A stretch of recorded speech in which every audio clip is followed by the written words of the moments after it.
So it's been 14 years now, but in 2011, my 13-year-old son, after an argument at breakfast, walked upstairs and shot himself. And he was a 6'1" pitcher who could pitch at 80 miles an hour, straight A student, most popular kid in school, the balanced kid, right?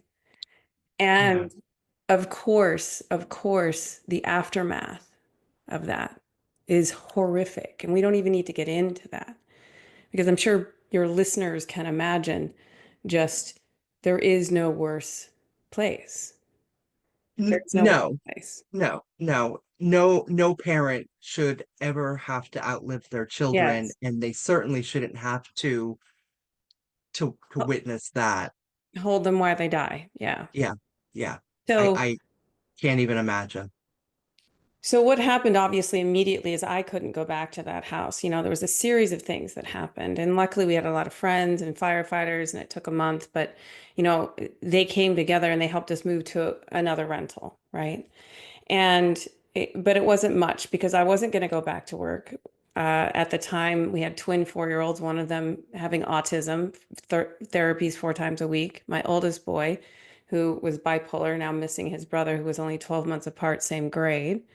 Yeah, And there's no way. And then myself, like I still had to somewhat be there, at least as a mother. And, my husband being a firefighter was gone. So we found ourselves in this dark, dingy rental because it was all we could afford in the areas that my boy needed to go to school in. We had the one income, but again, all these other children. And 2 years goes by.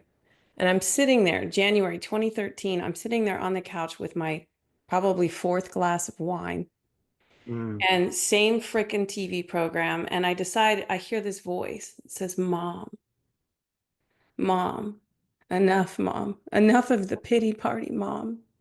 And I took assessment and I looked around and I saw my twins, now 5. They were happy, they were playing. And I looked at my oldest boy. He wasn't doing great, but he was doing better than me. But it was when I looked at my husband. He was thin, he was pale, but he was looking at me like I was going to break. And I said, I can't.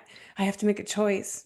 I'm going to become this broken woman in a corner drinking every night and just barely thriving because she's supposed to. Or I'm going to find a way to choose life again.